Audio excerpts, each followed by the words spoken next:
आम का अचार बेच रही हैं क्या? बहुत तेज खट्टे खट्टे अचार की खुशबू आ रही है। 1 किलो अचार दे दीजिए। वैसे आपसे एक बात पूछूं, आप इतनी देर रात में आम का अचार क्यों बेच रही हैं? रात में सेफ नहीं है आपके लिए।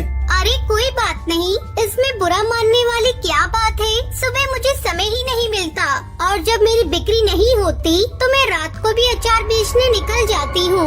बच्चों का भविष्य भी तो मुझ पर टिका है ना।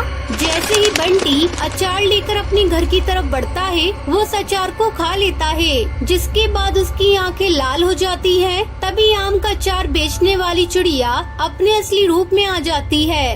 अब देखना, मेरा भूतिया अचार खाने से तुम्हें कितनी तकलीफ होती है।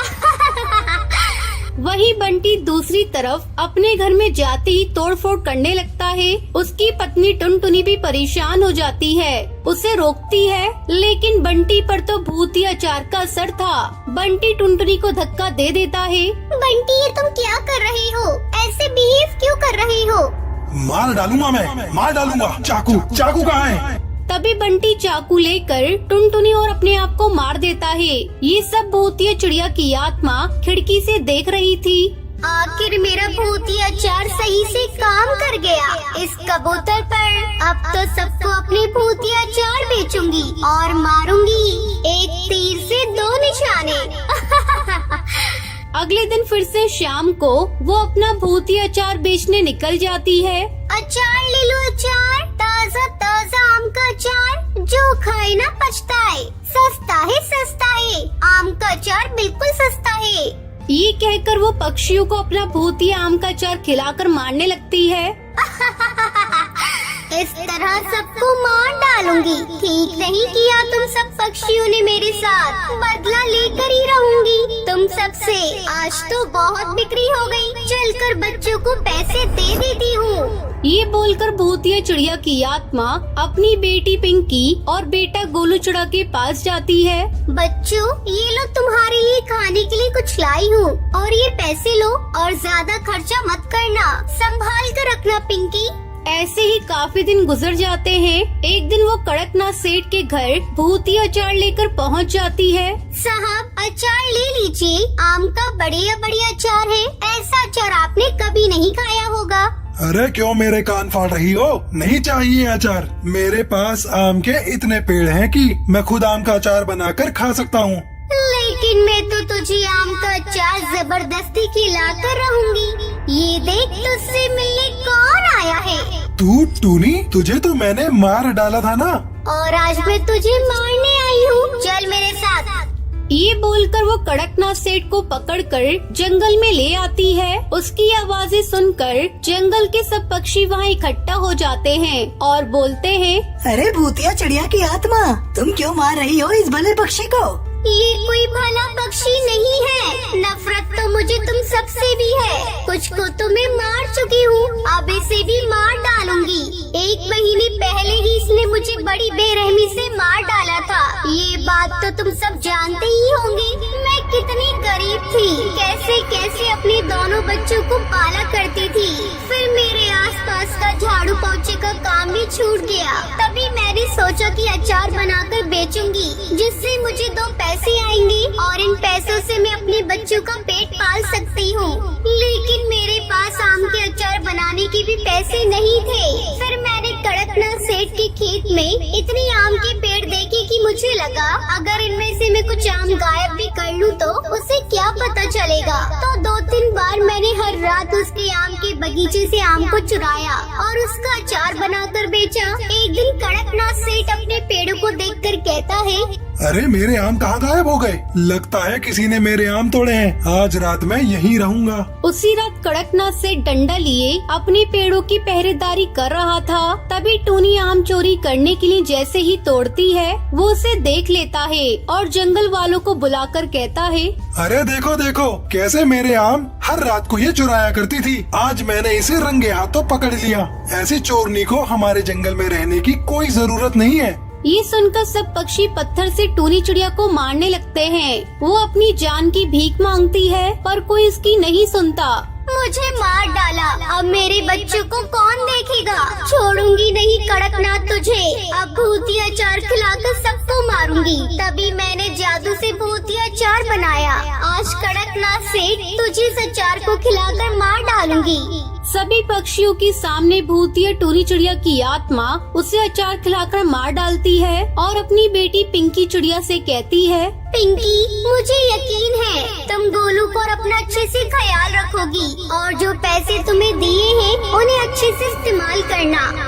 ये बोलकर भूतिया चिड़िया की आत्मा अपना बदला पूरा करके हमेशा के लिए अपने बच्चों को छोड़कर चली जाती है। भानपुर के जंगल में एक कालू नाम का कौवा रहता था, जिसका आलू का खेत था। वो अपने आलू की खेती से बहुत प्यार करता था और उनकी बहुत देखभाल भी करता था।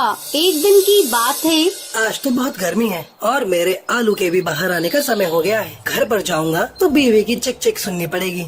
एक काम करता हूँ, खाना खा के यहीं पर अपने खेत पर ही सो जाता हूँ। कालू वहीं अपने खेतों पर सो जाता है और जब वो सोया होता है तो जंगल में से एक भूतिया टूनी चिड़िया की आत्मा भटकती हुई उधर की तरफ आ जाती है। किसी पक्षी की गंध आ रही है। कई दिनों से कुछ खाया भी नहीं है, बहुत जोरों से भूख लगी है। चलो आज पक्षी को मारकर अपनी भूख मिटाऊंगी। भूतिया टूनी चिड़िया की आत्मा पक्षी को ढूंढते हुए कालू के खेत के पास पहुंच जाती है।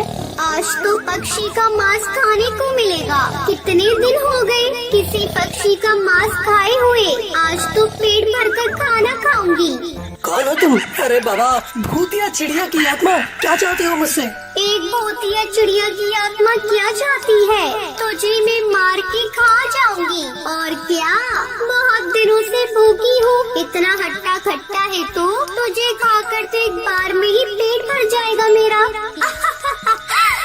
कालू भूतिया टूनी चिड़िया की आत्मा को देखकर डर जाता है, पर वो दिमाग से बहुत चालाक होता है। भूतिया चिड़िया की आत्मा, ठीक है, तुम मुझे खा लेना, पर मुझे नहा के आने दो। सुबह से पसीनों में खेत में काम कर रहा हूँ। जब तक तुम मेरे खेत के आलू खा लो, कम से कम तुम्हारी भूख थोड़ी सी शांत होगी। भूतिया टूनी चिड़िया की आत्मा खेत से आलू खाने लगती है। उसे आलू बहुत पसंद आते हैं। वो कालू को भी खाना भूल जाती है। हे भगवान, तेरा शुक्र है वो आत्मा चली गई, वरना मुझे आज अपनी जान गंवानी पड़ती। उसी रात आसमान से ओले की बारिश होती है। आलू की सारी फसल खराब हो जाती है। हे भगवान, ये सब क्या हो गया? मेरा इतना बड़ा नुकसान, सारी आलू की खेती खराब हो गई। अब मैं क्या करूं? वो अपने दोस्त हरी तोता से मदद मांगने जाता है, लेकिन वो उसे वहाँ से भगा देता है। ये देखकर कालू को बहुत बुरा लगता है। वहीं दूसरी ओर भूतिया टूनी चिड़िया की आत्मा को आलू इतने पसंद आते हैं कि वो दोबारा उन आलू को खाने के लिए वहाँ पर आ जाती है। इस खेत के आलू तो इतने अच्छे हैं कि मैं पक्षियों को भी खाना भूल गई हूँ। अब तो मुझे आलू ही खाने हैं। पर ये क्या, यहाँ तो आलू की खेती है ही नहीं। अरे क्यों ना मैं अपने जादू से आलू की फसल उगा दूँ यहाँ पर। भूतिया टूनी चिड़िया की आत्मा अपनी शक्तियों से आलू की खेती करती। वहाँ पर कुछ आलू वो खाती और बाकी आलू को वहीं छोड़कर वहाँ से चली जाती है। जब कालू सुबह उठकर अपने खेत पर जाता है, अरे ये क्या, यहाँ तो आलू ही आलू है। इतनी अच्छी फसल हो रही है। ये सब भगवान की कृपा है। अब मैं इनको जल्द से जल्द बेच देता हूँ, नहीं तो फिर कुछ हो गया तो ये फसल भी बेकार हो जाएगी। कालू आलू को बाजार में बेच देता है। अब रोज भूतिया टूनी चिड़िया की आत्मा अपने जादू से आलू की खेती करती और वहाँ से चली जाती। एक दिन, ये सब कौन कर रहा है? मेरे खेत में आलू की खेती, मुझे आज पता लगाना होगा। उसी रात भूतिया टूनी चिड़िया की आत्मा आलू की खेती कर रही थी और कुछ आलू खा रही थी। तभी कालू कौवा ये देख लेता है और कहता है, अरे ये तो वही भूतिया टूनी चिड़िया की आत्मा है जो मुझे मारना चाहती थी, लेकिन आज इसकी वजह से मेरे खेत में आलू की खेती हो रही है। ये तो मेरे लिए अच्छी बात साबित हुई। ये बात हरी तोता सुन लेता है और जंगल के पक्षी को बताता है। सभी पक्षी भूतिया टूनी चिड़िया की आत्मा को मारने के लिए हाथ में हथियार लेकर रात के समय कालू के खेत पर आ जाते हैं, जहाँ वो भूतिया टूनी चिड़िया की आत्मा आलू खा रही थी। तुम हथियार लेकर क्यों आए हो? मैं तुम सबको कोई नुकसान नहीं पहुंचाना चाहती हूँ। मुझे आलू बहुत अच्छे लगते हैं। मैं तो यहाँ पर आलू खाने के लिए आती हूँ। मुझे आलू खाने दो, मुझे बहुत तेज भूख लगी है। अभी तो आलू खा रही है, बाद में हमारे जंगल के बच्चों को भी खाएगी। तेरा